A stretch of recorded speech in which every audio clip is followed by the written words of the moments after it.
28 अगस्त 2024 को सुबह सुबह बेंगलुरु पुलिस को एक लड़की कॉल करती है। वो बेहद घबराई हुई थी। लड़की पुलिस को बताती है कि किसी ने उसकी दोस्त को कत्ल कर दिया है और लाश बिस्तर पर उसके बगल में पड़ी है। पुलिस तो क्या, हर किसी के लिए यह बेहद अजीब बात थी कि उसकी दोस्त की लाश बिस्तर पर उस लड़की के बगल में पड़ी थी और उसे पता ही नहीं था कि उसके बगल में सो रही उसकी दोस्त को किसने कत्ल किया। खैर, फोन कटते ही पुलिस तुरंत उस लड़की के बताए पते पर मकान number 741 second floor first block SMV layout Kengeri Upanagar में पहुंचती है। और जैसी पुलिस को सूचना मिली थी, मौकाए वारदात पर ठीक वैसा ही दृश्य था। उस मकान के बेडरूम में एक लड़की की लाश पड़ी थी। उसके गले में चाकू जैसी किसी चीज से वार किए जाने के निशान थे और उसका पूरा बिस्तर खून से सना हुआ था। हालांकि फोन करने वाली लड़की भी डरी सहमी सी वहीं पर खड़ी थी। वैसे अब तक वहां पर आसपास के लोगों की भीड़ इकट्ठी हो चुकी थी। इसके बाद मरने वाली लड़की की पहचान 25 साल की नव्याश्री के तौर पर हुई थी। नव्याश्री न सिर्फ बेहद खूबसूरत और खुश मिजाज लड़की थी, बल्कि वो पेशे से एक डांस इंस्ट्रक्टर थी जो कन्नड़ फिल्म इंडस्ट्री से जुड़ी हुई थी। लेकिन अब सवाल यह था कि इतनी हैप्पी गो लकी किस्म की लड़की की जान इतने भयानक तरीके से किसने ली, और वो भी उसी के घर के अंदर। लेकिन इससे भी अजीब बात यह कि उस समय नव्याश्री के साथ घर में उसकी सहेली ऐश्वर्या भी मौजूद थी और वो दोनों एक साथ एक ही बिस्तर में सोई हुई थी। तो फिर ऐश्वर्या को इस वारदात का पता क्यों नहीं चला था? साथ ही ये भी हैरान कर देने वाली बात थी कि कातिल आधी रात को चुपचाप नव्याश्री के घर में कैसे घुस गया था, और तो और नव्याश्री को कत्ल करके वो फरार कैसे हो गया था। सहेली ऐश्वर्या ने किसी के जबरदस्ती घर में घुसने या फिर मौत से पहले नव्याश्री के चीखने चिल्लाने की आवाज क्यों नहीं सुनी थी? ये सभी सवाल लगातार पुलिस को परेशान कर रहे थे। पुलिस ने इस घटना की रिपोर्ट दर्ज करने के बाद इकलौती चश्मदीद ऐश्वर्या से ही पूछताछ करके इस कत्ल की कहानी को समझने की कोशिश की। ऐश्वर्या ने पुलिस को बताया कि वो और नव्याश्री बचपन की दोस्त थी। वो दोनों एक साथ ही खेल कूद कर बड़ी हुई थी। असल में उन दोनों का ताल्लुक कर्नाटक के शिवमोगा जिले के भद्रावती इलाके से था, लेकिन उन दिनों वो दोनों बेंगलुरु में रहती थी। ऐश्वर्या ने बताया कि इस घटना से करीब 3 साल पहले नव्याश्री को किरण नाम के एक लड़के से प्यार हो गया था। फिर जल्दी ही उन दोनों ने एक दूसरे से शादी भी कर ली। शादी के बाद नव्या अपने पति के साथ बेंगलुरु आ गई थी। वहां उसने डांस इंस्ट्रक्टर के तौर पर अपने करियर को आगे बढ़ाया। लेकिन पिछले कुछ दिनों से नव्या और उसके पति किरण के रिश्ते कुछ ठीक नहीं थे और बात इस हद तक पहुंच गई थी कि नव्याश्री को अपने पति किरण से खतरा महसूस होने लगा था। इन सब के चलते ही 27 अगस्त की सुबह करीब 9 बजे नव्याश्री ने अपनी सहेली ऐश्वर्या को फोन किया था और उसे अपने पास बुला लिया था। ऐश्वर्या की माने तो उसकी सहेली नव्या ने उससे कहा था कि वो अपने घर में भी खुद को अनसेफ फील कर रही है, इसलिए वो उसे अपने पास बुला रही है ताकि वो उसके साथ थोड़ा अच्छा महसूस कर सके। नव्याश्री का फोन आने के बाद ऐश्वर्या उसके पास पहुंच जाती है, लेकिन उसे नव्याश्री के पास पहुंचने में शाम के 4:30 बज गए थे। ऐश्वर्या ने बताया कि फिर हमने अपने कॉमन फ्रेंड अनिल से भी बात की और उससे मिलने को कहा। इसके बाद नव्याश्री ऐश्वर्या को अपनी कार में बैठाकर अपने घर यानी एसएमवी लेआउट से निकली और वो दोनों पीआर नगर पहुंचे, जहां से उन्होंने अपने कॉमन फ्रेंड अनिल को पिक किया और फिर वो तीनों कई घंटे तक साथ रहे। असल में नव्याश्री उस दिन काफी परेशान थी। वो अपनी सुरक्षा को लेकर ऐश्वर्या और अनिल से बात करना चाहती थी। ऐश्वर्या ने पुलिस को बताया कि नव्याश्री के उसके पति किरण के साथ इन दिनों रिश्ते कुछ अच्छे नहीं थे। उसका पति किरण उस पर शक करता था और अक्सर इस बात को लेकर ही उन दोनों में काफी लड़ाइयां हुआ करती थीं। पूछताछ के दौरान ऐश्वर्या ने पुलिस को बताया कि ऐसे ही 27 अगस्त को भी लड़ाई के बाद नव्याश्री ने ऐश्वर्या को अपने पास बुलाया था। उसने ऐश्वर्या से कहा था कि वो ना तो घर में सुरक्षित महसूस कर रही है और ना ही बाहर, इसलिए उसे कुछ देर के लिए उसके साथ रहना चाहिए। ऐश्वर्या ने बताया कि हम दोनों भद्रावती से ही हैं और दोनों बचपन की सहेलियां हैं, इसीलिए मैं तुरंत नव्याश्री के पास चली गई। इसके बाद हम दोनों घर से बाहर निकले, साथ में थोड़ा वक्त गुजारा। रास्ते में हम अपने दोस्त अनिल से भी मिले।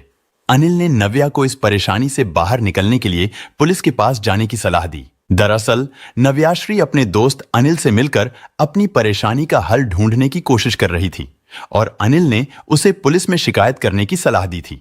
अनिल का कहना था कि अगर पुलिस किरण को पुलिस स्टेशन बुलाकर थोड़ा समझा देगी तो किरण उसके साथ दुर्व्यवहार करने से पहले सोचेगा। इस बातचीत के बाद 27 अगस्त को वो तीनों एक पार्टी में चले गए। फिर वो लोग अनिल को छोड़कर नव्याश्री और ऐश्वर्या वापस एसएमवी लेआउट में नव्याश्री के घर लौट आई। क्योंकि नव्या और उसके पति में अनबन चल रही थी, तो उसका पति किरण अब भी घर में नहीं था। ऐश्वर्या उस रात नव्या के घर में ही रुक गई। वो दोनों सहेलियां एक साथ ही सो गई थीं। ऐश्वर्या ने पुलिस को बताया कि इसके बाद उस रात को क्या हुआ था उसे कुछ भी नहीं पता। असल में ऐश्वर्या का कहना था कि बीती रात को पार्टी में उसने ड्रिंक्स कर ली थी, जिसके चलते वो गहरे नशे में थी, जिसकी वजह से बिस्तर पर आते ही रात को उसे गहरी नींद आ गई। लेकिन जब सुबह को उसकी आंख खुली तो उसे बिस्तर कुछ गीला गीला सा लग रहा था, जैसे बेड वेटिंग हो गई हो। लेकिन जब ऐश्वर्या ने ध्यान से देखा तो बिस्तर में खून था और उसके पास में सो रही उसकी दोस्त नव्याश्री बेजान पड़ी थी। ऐश्वर्या ने पुलिस को आगे बताया कि नव्या का गला कटा हुआ था और उसकी हालत अस्त व्यस्त थी। ये सब देखकर ऐश्वर्या बुरी तरह घबरा गई, क्योंकि चंद घंटे पहले जो दोस्त उसके साथ थी और वो दोनों साथ में बातें कर रहे थे। फिर नव्याश्री उसके बगल में सो गई थी, लेकिन सुबह होते होते किसी ने उसका गला रेत कर उसकी जान ले ली थी। लेकिन ऐश्वर्या का यह बयान पुलिस के लिए बेहद चौंकाने वाला था। तो पुलिस ने तस्दीक करने के लिए उससे पूछा कि आखिर रात को उसके बगल में सो रही उसकी सहेली का कत्ल हो गया, वो भी तब जब घर में उन दोनों के अलावा तीसरा कोई नहीं था और उसे पता भी नहीं चला। ऐश्वर्या ने पुलिस को इसका भी जवाब दिया। उसका कहना था कि चूंकि रात को वो शराब के नशे में थी तो गहरी नींद में सो गई थी। ऐसे में ना तो उसे किसी की चीख सुनाई दी और ना ही कोई खटका लगा। हालांकि जांच में पुलिस को यह भी पता चल चुका था कि किरण और नव्याश्री दोनों के पास घर की एक एक चाबी रहती थी, क्योंकि वो दोनों काम के सिलसिले में अक्सर घर से बाहर रहते थे और अलग अलग समय पर घर लौटते थे। लेकिन जिस तरह से आधी रात को कातिल ने घर में घुसकर नव्या को कत्ल कर दिया था और उसके पास में सो रही ऐश्वर्या को छुआ तक नहीं था, ये बात इस ओर इशारा कर रही थी कि नव्या के कत्ल में उसके पति किरण का ही हाथ हो सकता है। वैसे भी नव्याश्री ने आखिरी बार जिससे अपनी जान को खतरा बताया था वो उसका पति किरण ही था।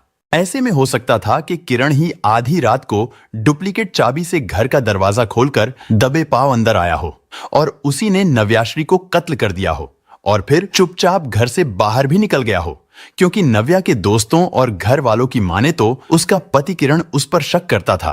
वो उसे लगातार परेशान भी करता था। नव्या की मां का बयान भी हम आपको सुना रहे हैं।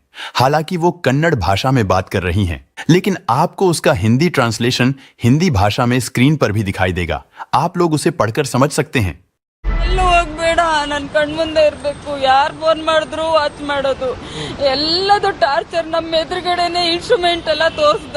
ಲಾಸ್ಟ್ ಮಂತ್ ನಾನು ನನ್ನ ಮಗಳು ಹೋಗಿದ್ವಿ ಮನೆಗೆ, ಕೆಳಗಡೆ ಮನೆಯವ್ರು ಫೋನ್ ಮಾಡಿದ್ರು ಗಲಾಟೆ ಆಗ್ತಿದೆ ಬನ್ನಿ ಅಂತ. ನಾನು ನನ್ನ ಮಗಳು ಹೋದಾಗ ಫುಲ್ ಗಲಾಟೆ ಆಗ್ತಾ ಇತ್ತು. ಹೋಗ್ಬಿಟ್ಟು ಏನು ಅಂತ ನಡಿ ಪೊಲೀಸ್ ಸ್ಟೇಷನ್ಗೆ ಹೋಗೋಣ ಅಂದ್ರೆ ಪೊಲೀಸ್ ಸ್ಟೇಷನ್ಗೆ ಹೋಗಕ್ಕೂ ನನಗ್ ಬಿಡಲ್ಲಮ್ಮ ಇವನು ಅಂತ ಹೇಳಿದ. ಇನ್ಸ್ಟ್ರೂಮೆಂಟ್ ಎಲ್ಲ ತೋರಿಸ್ದ, ಅವ್ನ್ ತಗೊಂಬಂದ್ ತೋರಿಸ್ದ. ಇವಳಿಗೆಲ್ಲ ಆಂಟಿ ನನ್ನ ಫ್ರೆಂಡ್ ಕೊಲೆ ಮಾಡಕ್ ತಂದಿದ್ದೀನಿ ಅಂದ. ನೋಡಿದ್ರೆ ನಮ್ಮ ಅಮ್ಮ ಅವ್ನ್ ನನಗ್ ಕೊಲೆ ಮಾಡಕ್ ತಂದಿರೋದಮ್ಮ. ಅವರಿಗೆಲ್ಲ ಈ ಮನೇಲಿ ರಕ್ತಪಾತ ಆಗುತ್ತೆ, ಅದನ್ನ ನೋಡಕ್ ಬರ್ತೀರಾ ನೀವು? ನಡಿ ಇವಾಗ್ಲೇ ಹೋಗೋಣ ಪೊಲೀಸ್ ಸ್ಟೇಷನ್. ಪೊಲೀಸ್ ಸ್ಟೇಷನ್ಗೆ ಹೋಗಕ್ಕೂ ಬಿಡಲ್ಲ, ಅಷ್ಟು ನನಗೆ ಟಾರ್ಚರ್ ಮಾಡ್ತಿದ್ದಾನೆ ಅಂತ. ಮನೆಗೆ ಕರ್ಕೊಂಡು ಹೋಗೋಣ ಅಂತ ಎಷ್ಟು ಕರೆದ್ರು ಬರ್ಲಿಲ್ಲ ಸರ್. ಅವಳು ಎಷ್ಟು ಕರೆದ್ರು ಬಂದಿಲ್ಲ ಸರ್. ಮೇಡಮ್, ಮಕ್ಕಳಾಗಿರಲ್ಲ ಏನಾರು ಗಲಾಟೆ ಇತ್ತ ಮಕ್ಕಳ ವಿಷಯಕ್ಕೆ? ಇಲ್ಲ, 3 ವರ್ಷ ಆಗಿತ್ತು ಮದುವೆ ಆಗಿ. 2 ವರ್ಷ. ಮಕ್ಕಳ ವಿಷಯಕ್ಕೆ ಏನಾರು ಗಲಾಟೆ? ಏನ್ ಕೆಲಸ ಮಾಡ್ತಾ ಇದ್ದವನು? ಅವನೇನು ಕಾರ್ ಡ್ರೈವರ್ ಅಷ್ಟೇ.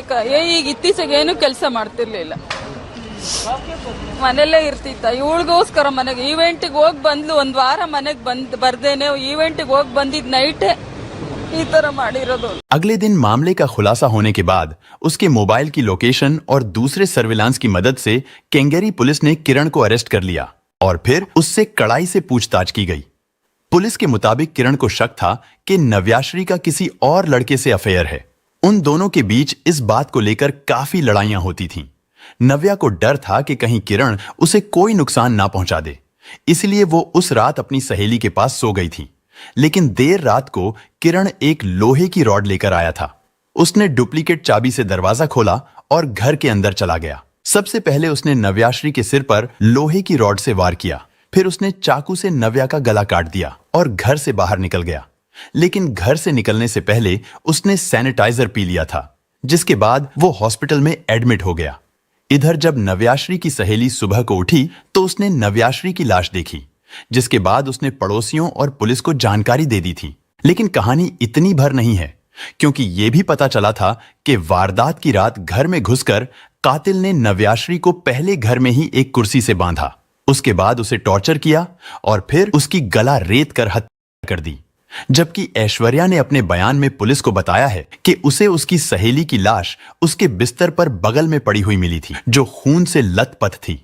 ऐसे में अगर यह मान भी लिया जाए कि आधी रात को नींद में सो रही नव्या का मुंह बंद करके ही कातिल ने उसका गला रेता था, तो भी बगल में सो रही उसकी दोस्त ऐश्वर्या को इसका पता कैसे नहीं चला था? और अगर दूसरी थ्योरी के मुताबिक नव्या को बिस्तर से उठाकर पहले घर के अंदर ही टॉर्चर किया गया, इसके बाद उसे कत्ल किया गया था, तो फिर उसकी चीख या खटपट से उसकी दोस्त की नींद खुल जानी चाहिए थी। लेकिन यहां पर ऐसा नहीं हुआ। यानी भले ही पुलिस ने कातिल के तौर पर नव्याश्री के पति किरण को अरेस्ट कर लिया हो, लेकिन यह मामला इतना सीधा भी नहीं है जितना कि लग रहा है। और फिल्म इंडस्ट्री से जुड़ी एक डांस इंस्ट्रक्टर का कत्ल आखिर कैसे और किन हालातों में हुआ, यह अब भी एक राज है। बेंगलुरु पुलिस ये भी जांच कर रही है कि क्या किरण ने आधी रात को अकेले ही इस वारदात को अंजाम दिया था, या फिर उसके साथ इस वारदात में कोई और भी शामिल था। दोस्तों, इस घटना को सुनाने का उद्देश्य किसी का दिल दुखाना नहीं है, किसी को परेशान करना नहीं, बल्कि आपको जागरूक करना है, आपको सचेत करना है। दोस्तों, इस पूरी घटना के बारे में आपकी क्या राय है, कमेंट बॉक्स में जरूर बताएं। और अगर हमारी मेहनत पसंद आई हो तो इस वीडियो को लाइक करते हुए शेयर भी करें। अगर आपने अब तक चैनल को सब्सक्राइब नहीं किया है तो हमारे चैनल को सब्सक्राइब कर लीजिए। धन्यवाद।